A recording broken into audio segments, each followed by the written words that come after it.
Members. अब देखो, market आज 25,000 को टेस्ट तो जरूर किया लेकिन सस्टेन करता हुआ नहीं दिखाई दिया। एंड देखो, मैंने आपको जो मैंने वीकली बताया था उसमें भी सेम चीजें बोली थी कि मार्केट 25,000 को टेस्ट करता हुआ आपको जरूर दिखाई दे सकता है। अगर आपने मेरा वीकली वीडियो देखा है, ठीक है, थोड़ा सा अगर मैं स्क्रॉल करूं तो आप यहां पे देख सकते हैं, ठीक है, कि 25,000 को मार्केट बूम करने वाला है और आप देखोगे टेस्ट होता हुआ दिखाई दिया है लेकिन सस्टेन नहीं किया। देखो, अगर वन शॉट में आंसर करे तो जीएसटी रिफॉर्म्स पॉजिटिव है लेकिन कुछ सेक्टर्स के लिए नेगेटिव है। यस, देखो, गलत मत समझना, ठीक है, बहुत सारे लोग मुझे गालियां भी दे सकते हैं, बट गलत मत समझना। देखो, एज पर माय नॉलेज के अगर जीएसटी रिफॉर्म्स होते हैं, ठीक है, हालांकि ऐसा मत समझना कि जो भी रिफॉर्म्स होने वाले हैं वो कंफर्म है, ठीक है। लाइक 28% का जीएसटी निकल जाएगा, 12% का निकल जाएगा, सिर्फ 5 और 18% का जीएसटी रहेगा, ठीक है। तो ये फाइनल अपडेट आपको सितंबर मंथ के एंड में पता चलेगा, ठीक है, कि क्या एग्जैक्टली रिफॉर्म्स है, ठीक है। लेकिन देखो, इससे माना ये जा रहा है जो जीएसटी रिफॉर्म्स, अब ध्यान से सुनो, ये जो जीएसटी रिफॉर्म्स है इसमें माना ये जा रहा है कि इसकी वजह से गवर्नमेंट को जो आमदनी होती है जीएसटी की वो कम हो जाएगी और इसकी वजह से जो गवर्नमेंट कैपेक्स में स्पेंड करती है, लाइक डिफेंस, लाइक रेलवेज, वो शायद कैपेक्स कम होता हुआ दिखाई दे सकता है। अब वो जो भी गवर्नमेंट स्पेंड करी है उसका ज्यादातर पैसा कहां पे चला जाएगा? पब्लिक के पास। तो पब्लिक कहां पे स्पेंड करेगी? पब्लिक स्पेंड करेगी ऑटो सेक्टर्स में, ठीक है, लाइक मारुति गाड़ियां लेने की कोशिश करेंगे, छोटी मोटी चीजें लेंगे, लाइक टीवी, फ्रिज वगैरह वगैरह हो जाता है। और वहां पे जो लोन होते ना, छोटे मोटे लोन ना, मतलब कि भाई बजाज फाइनेंस से लोन ले लो यहाँ पे वगैरह वगैरह, तो उनके लिए बेनिफिट हो जाता है, ठीक है। और उसकी वजह से ये सभी सेक्टर्स पॉजिटिव जा रहे हैं। बात समझ में आ रही है? तो थोड़ा कॉशियस रहेगा। देखो, मैं डराना नहीं चाहता जिनके पास रेलवे कंपनीज है वगैरह या डिफेंस है, ठीक है, बट मे बी इंपैक्ट हो सकता है, ठीक है। तो अगर होगा तो थोड़ा देख लेना, ठीक है, केयरफुल लेना, क्योंकि आज आपको लगता है कि भाई डिफेंस ऊपर नहीं, ऊपर गए हैं, ठीक है। देखो, यहाँ पे जीआरएसी अगर बात करने जाओ थोड़ा बहुत ऊपर जाता हुआ दिखाई दिया।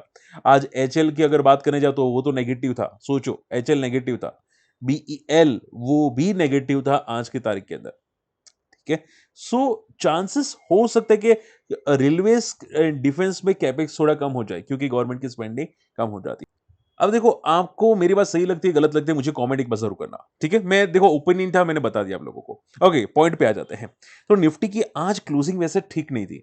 चांसेस था कि गैप अप होने के बाद थोड़ा फॉल करेगा और फॉल होता हुआ भी दिखाई दिया, बट ये फॉल ज्यादा ही होता हुआ दिखाई दिया। डे लो पे क्लोजिंग हुई, विच इज सेज के करंट मंथ के अंदर मार्केट शायद आज का हाई ब्रेक ना करे, ठीक है। करंट मंथ की बात करो, नॉट नेक्स्ट मंथ, ठीक है, करंट मंथ में।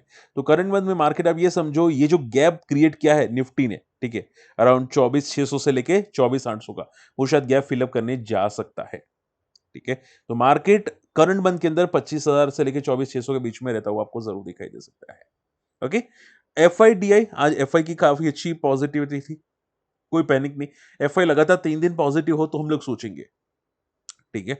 अब देखो, जीएसटी रिफॉर्म्स की वजह से निफ्टी में अच्छी रैली है। मैंने आपको जब लाइव आया था उसमें भी आपको समझाने की कोशिश की थी, यहाँ पे यस्टरडे आप देख सकते हैं, यहाँ पे यस्टरडे 2 दिन में लाइव डेफिनेटली आया था, ठीक है।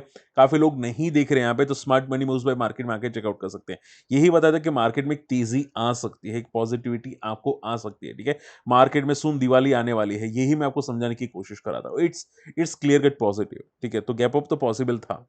ये जो जीएसटी रिफॉर्म होने वाला है इसकी वजह से माना ये जा रहा है कि डिमांड बूस्ट हो सकती है और जीडीपी ग्रोथ और बढ़ सकती है, ठीक है। लेकिन आप देखो, आप लोग सभी लोग जानते हैं कि पहले कंजम्पशन कम हो रहा था, आप एफएमसीजी कंपनीज के लिए कंजम्पशन कम हो रहा था, ठीक है। एंड अब गवर्नमेंट अगर स्पेंडिंग दे देती है हमको तो फिर कंजम्पशन बढ़ जाएगा और इसकी वजह से एफएमसीजी भी आज भागे, जो मुझे नहीं एक्सपेक्टेड नहीं था, बट वो भी भागे आज की तारीख के अंदर, ठीक है। लेकिन अगर ऐसा हुआ है तो जैसे कि मैंने बोला, डिफेंस में प्रॉब्लम क्रिएट हो सकती है, तो बस कॉशियस रहना, clear cut.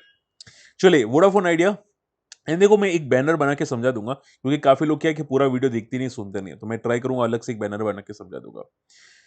Okay, Vodafone idea आज है, देखो, आज 8% जंप करता हुआ दिखाई दिया। रीजन क्या है? देखो, रीजन में कुछ खास है नहीं, इनका आरपू काफी अच्छा बड़ा है and company 5G roll out काफी अच्छा करी है। इबिटा बेसिस पे मार्जिन इनके थोड़े बड़े हैं, इसकी वजह से थोड़ा अच्छा खासा पुल बैक दिया है, ओवरसोल्ड भी था। बट एक और रीजन है जो आपको ध्यान में रखना चाहिए, वोडाफोन आइडिया ने रिक्वेस्ट किया है कि मार्च तक उनको सपोर्ट मिल जाना चाहिए, ठीक है। आज कौन सा है?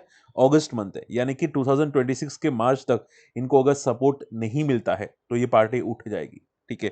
तो भी इंडिया में टेलीकॉम 3 ही रहेंगे, वोडाफोन आइडिया की जगह बीएसएनएल, फिर जियो एंड एयरटेल, ठीक है। तो बहुत कॉशियस रहना। तो देखते हैं यहाँ पे क्या होता है, क्योंकि नॉन बैंकिंग फंड्स की यहाँ पे रिक्वायरमेंट आ रही है, एजीआर ड्यूज को सेटलमेंट करने की बात आ रही है। तो क्या गवर्नमेंट करेगी कि नहीं, और अगर करेगी तो आपको मार्च एंड तक पता चल जाएगा। बट केयरफुल रहेगा, आइडिया में टेम्पररी पुलबैक्स है, ठीक है। बॉटम आउट हो चुका था, इसकी वजह से छोटे मोटे पुलबैक्स आपको वोडाफोन आइडिया में आते हुए दिखाई देते हैं, उसमें कोई ज़्यादा चीज़ें है नहीं, ठीक है। तो बस थोड़ा सा केयरफुल रहने की कोशिश कीजिएगा।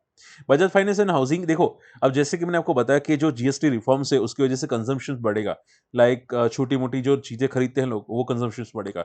और ये बजाज हाउसिंग, बजाज फाइनेंस जो कंपनीज होती है ना, वो छोटी मोटी लोन ज़्यादा देती है, ठीक है। लाइक टीवी पे लोन देना, फ्रिज पे लोन देना, बोलते हैं ना ईएमआई, 6 महीने की, 7 महीने की, 9 महीने की, 12 महीने की। तो उसमें यहाँ पे इनका कामकाज ज्यादा बड़ा है और उसकी वजह से यहाँ पे बजाज फाइनेंस जैसी कंपनीज ऊपर जा रही है। अब क्वेश्चन ये आता है कि क्या मान लो सर ये सस्टेन करेगी, एक सिंपल क्वेश्चन, क्या सस्टेन करेगी?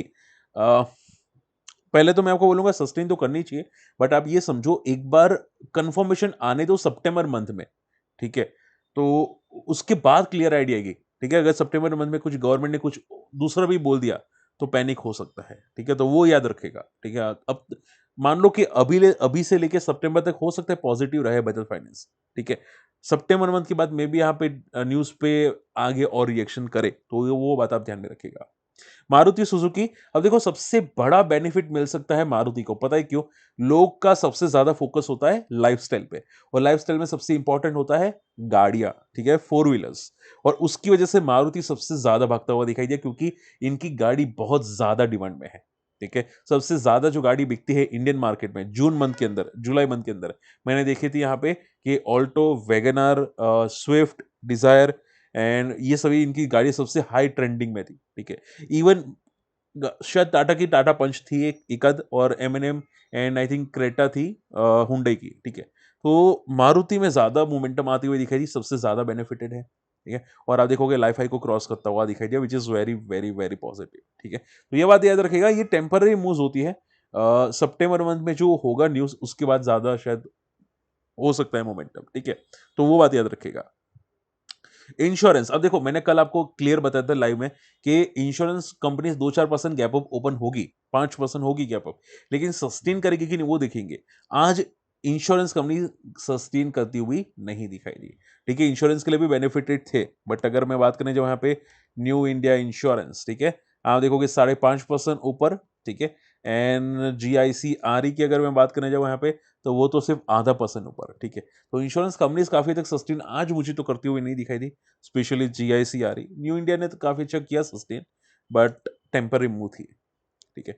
सो काफी केयरफुल है ना, बहुत ही स्टॉक स्पेसिफिक जाना, ओके। चलिए हाईवे इंफ्रा, देखो लास्ट मैं बता देता हूँ, फिर हाईवे इंफ्रा कवर करते हैं। कार एंड एसीस में यहाँ पे आज काफी अच्छी मोमेंटम दिया, यानी कि एम्बर एंटरप्राइज, क्योंकि एसी का जो कामकाज है वो सबसे ज्यादा इंपॉर्टेंट है एम्बर एंटरप्राइज में, वो काफी अच्छा सस्टेन करा था। लेकिन पॉइंट पता है क्या आ जाता है, जैसे कि बोला सितंबर तक वेट, एंड इसका एक रेजिस्टेंस है, क्या वो क्रॉस करेगा वो देखेंगे। अगर ये क्रॉस करता है तो देखेंगे, वरना तो देखो न्यूज पे पुलबैक तो आ जाते हैं, ठीक है। बट क्या वो सस्टेन करेगा वो देखेंगे, ठीक है। Okay, last not the least, highway infra. अब देखो लिस्टिंग के बाद 2 दिन ऊपर गया एंड देन लोअर सर्किट। काफी लोगों के क्वेश्चन है सर न्यूज क्या है, ठीक है। देखो न्यूज तो कोई एग्जैक्टली है नहीं, लोगों ने लिस्टिंग के बाद प्रॉफिट बुकिंग ही की है, और ये stock I think so B segment में है, ठीक है। और ये लगातार 5-5% की सर्किट में आपको जाता हुआ दिखाई दिया है, ठीक है। अब देखो कंपनी में दम तो है, तो ये सपोर्ट तो लेगा, ठीक है। बट कहाँ पे लेगा वो कहना मुश्किल है, क्योंकि इसने लिस्टिंग का लो आज तोड़ दिया है, विच इज नेगेटिव साइन। जो लिस्टिंग मारा था ना उसका लो तोड़ दिया है। तो अभी जो सपोर्ट लेने जा सकते हैं वो है राउंड लेवल 100 का, ठीक है। तो 100 पे एक बेस बना के पुल बैक कर सकते हैं, जो चांसेस है 90% के कि भाई वो पुल बैक करेगा 100 के आसपास, ठीक है। तो वो बात याद रखेगा, तो कॉशियस रहेगा जिन्होंने शॉर्ट 1-2 दिन का व्यू रखा है हाईवे इंफ्रा। देखो लिस्टिंग के बाद कोई भी कंपनी को चूज करना बहुत डिफिकल्ट होता है, ठीक है। कभी भी लोअर सर्किट लग सकती है, ठीक है। आप एसएमई कंपनीज में भी आप देख सकते हैं, देखो एसएमई कंपनी में भी लिस्टिंग के बाद काफी कंपनीज होती है एसएमई की भी, जो लिस्टिंग के बाद ऊपर जाने की कोशिश करते हैं, बट देखो काफी केयरफुल है ना, वरना क्या हो जाता है, ट्रैप हो जाते हैं, ठीक है। सो केयरफुल है ना, be careful and be cautious. तो आप पूछे सर क्या आपको कोई कंपनी अभी ध्यान में रख रहे हैं आप ऐसे मार्केट कंडीशंस में, ठीक है? तो मुझे जो ये कैपेक्स के न्यूज़ में जो पसंद आ रहा है, वो एक तो मारुति पसंद आ रहा है, बजाज फाइनेंस पसंद आ रहा है, ठीक है? क्योंकि चांसेस है कि सबसे ज़्यादा अच्छा बेनिफिट इनको ही मिलेगा। बट मैं क्या करूँगा, मैं बहुत केयरफुल रहूँगा, ठीक है? न्यूज़ पे कंटीन्यूअसली फ़ोकस करूँगा, कोई भी नेगेटिव न्यूज़ आई तो मुझे ऐसा रखना पड़ेगा, ठीक है? तो बहुत ही केयरफुल है ना आप लोग भी। हालाँकि रिकमेंडेड नहीं कर रहा हूँ बट आपको समझा रहा हूँ कि न्यूज़ पे अभी डिपेंड हो गया है पूरा मार्केट। ट्रम्प की न्यूज़, फिर अभी इंडिया की न्यूज़, ओके? चलिए, आई होप आज का वीडियो पसंद है, वीडियो शेयर कीजिएगा, चैनल सब्सक्राइब कीजिएगा और अगर कम्युनिटी में आना चाहते हैं, अकाउंट ओपन कर सकते हैं हमारे लिंक से। अकाउंट ओपनिंग की लिंक वीडियो के डिस्क्रिप्शन कमेंट्स में आपको मिल जाएगी। मिलते हैं अगले वीडियो में, तब तक के लिए गुड बाय, जय हिंद।